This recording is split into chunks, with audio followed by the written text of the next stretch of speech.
ნიკა გვარამია თავად ნამდვილად მზად იყო და ამაზე საჯაროდაც საუბრობდა ამ უსამართლო ტყვეობისთვის და საზოგადოებამ იხილა კადრები, როგორ ღირსეულად, როგორ მშვიდად წავიდა ამ უსამართლო ტყვეობაში დღეს ნიკა გვარამია. მაგრამ ასეთ დროს ის, ვინც არასოდეს არის მზად ასეთი უსამართლობისთვის და განსაცდელისთვის, არიან ოჯახის წევრები და განსაკუთრებით შვილები. ნიკას შვილებს მამის უკანონო ტყვეობის ტრამვა უკვე გამოვლილი აქვთ ეს ტკივილი და დღეს ეს ყველაფერი კიდევ ერთხელ გაცოცხლდა და კიდევ ერთხელ გაცხადდა. ეს რეჟიმი გარდა იმისა, რომ დაცლილია ევროპული ცივილიზაციური ღირებულებებისგან, როგორიც არის კანონის უზენაესობა, თავისუფალი სასამართლო, დემოკრატია, ადამიანის უფლებები, არის უკიდურესად უღირსი, უემპათიო, უღმერთო და სასტიკი. რუსული ცინიზმი და სისასტიკე კი არასოდეს გახდება ქართული და არასოდეს გახდება საქართველო.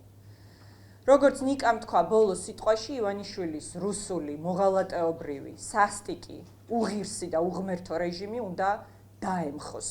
და კიდევ ერთხელ გავიმეორებ, ნებისმიერი თვალთმაქცობა, ნებისმიერი გარიგება, სპეცოპერაცია, რომელსაც ზოგიერთი თითქოს და თვითმმართველობის არჩევნებად მოიხსენიებდა, არის კატეგორიულად მიუღებელი და არის რეალურად გზა საბოლოო რუსიფიკაციისკენ.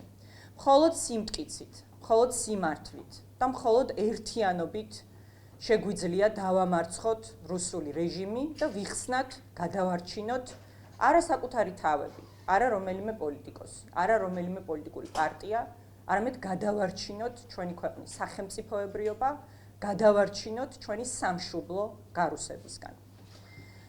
ასე რომ ძალიან მოხარული ვარ, რომ დემოკრატიულმა ძალებმა, განსაკუთრებით ბოლო რამდენიმე დღის მანძილზე, კვლავ დაიწყეს საუბარი ერთიანობის მნიშვნელობაზე და ვფიქრობთ, რომ ჩვენ ნამდვილად შევძლებთ, რომ მივაღწიოთ შეთანხმებას იმაზე, რომ სწორედ ერთიანი პოზიციით, ერთიანი ფრონტით, ერთიანი ბრძოლით შეგვიძლია დავამარცხოთ ივანიშვილის რეჟიმი.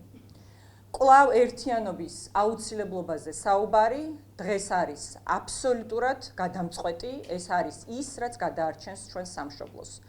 თავისუფლება ნიკას, სოლიდარობა მის ოჯახს, განსაკუთრებით სოფოს, მის შვილებს, მისი გუნდის თითოეულ წევრს, ჩვენ თქვენთან ვართ და ჩვენ ბოლოს აუცილებლად გავიმარჯვებთ, როგორც ეს თქვა ზურა ჯაფარიძემ, კიდევ ერთმა პოლიტიკურმა ტყვემ. ასევე მინდა გამოვეხმაურო გუშინდელ დაკავებას მათე დევიძის, ამ დროს ჰაერში ვიყავი და სამწუხაროდ ვერ შევძელი ეთერში, რომ მესაუბრა ამაზე, ეს არის ადამიანი, რომელიც არის ნამდვილად სინათლის და სიმართლის მაგალითი თითოეული ჩვენგანისთვის. მან კიდევ ერთხელ თავის სილაღით, სიმართლით და სინათლით აჩვენა საზოგადოებას, რომ ბოლოს მაინც ჩვენ მოვიგებთ. თავისუფლება ყველა პოლიტპატიმარს, დიდება საქართველოს. მადლობა.